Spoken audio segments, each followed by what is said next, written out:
All right, Wessley here and Frankie get into some dust-ups, usually right in this location. Frankie comes over here and barks at him. He had, and that's a good example of it, some kennel aggression. It's not kennel aggression, but he gets excited or reactive when another dog approaches his kennel. I just got going over a counter conditioning exercise where basically, and I'll pantomime it a little bit, where basically one of the guardians is going to be here, and they're going to hold a treat with their left hand. I'm going to have 3 fingers underneath, and I'm going to squeeze this treat. The other dog's going to be over there at the top of the stairs. What we're going to do is 1, 2, 3, 4, 5. I'm going to hold it here. Well, now he's got his head, so I maybe go 1 up. But the idea is I want to be delivering the treat while he's looking at the other dog. So, and the other dog's going to be on a leash and that far away, and we're going to do this with a whole bunch of treats. And then eventually, maybe after 2 or 3 practices, then we come 1 more step closer.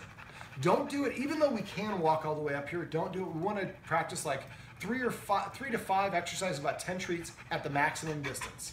Then after we've got 3 to 5, then we come 1 step closer and practice the whole thing again 3 different times with about 10 to 12 treats at 1 step closer. We're going to very progressively get him closer so that he starts to associate when a dog approaches my kennel, it's not a bad thing, nothing to reactive. Actually, it's something good. I get treats delivered. Now, that's going to help them learn to get better, get along better and not be reactive. One other thing I'd like the guardians to do is start walking these 2 dogs together.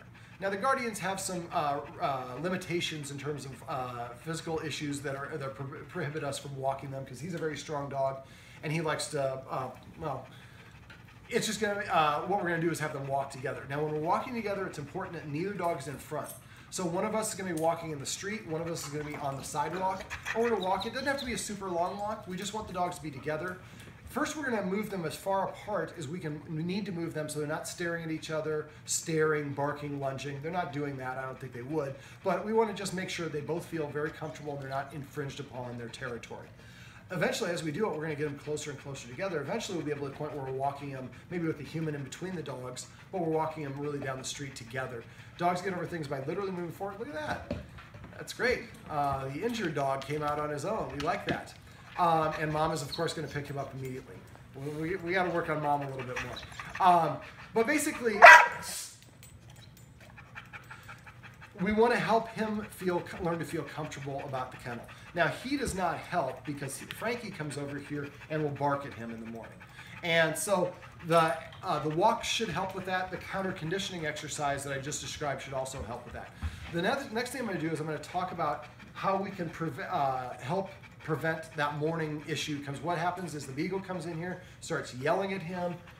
Does he bark back at the beagle? And so we have basically, we're helping them practice animosity towards one another. So what I'm going to do is I'm going to stand up so you probably won't be able to see this handsome guy, who again is available for adoption if you're looking for a dog. And we'll get him a better sized kennel because this is a little bit too low for him.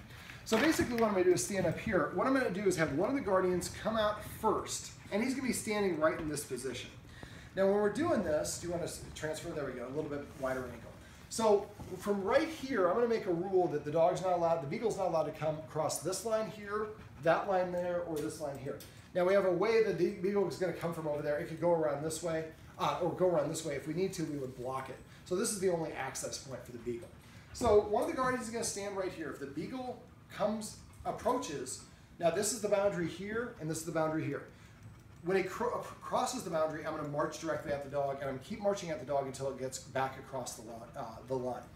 However, I can warn the dog before it gets there using the escalating consequences. First escalating consequence is a hiss. When I incorporate a hiss for a boundary, I hiss when the dog is 1 foot away from the boundary. So if the boundary is here, the hiss line would be here. And boundary is here, hiss line is there. So I'm just going to stand here, one of the guardians is going to stand here, and as the dog comes around, when he's there, I'm going to hiss when he crosses the line. If he continues, I'm going to block. This is a nice narrow area, so it's, are you getting me the shot? Sorry, don't need to direct. But we want to make sure the dog can't get around us. Now, the dog can also go around through the kitchen. So if that's the case, then I would come over here and block here. So this is a designated no beagle zone in the morning.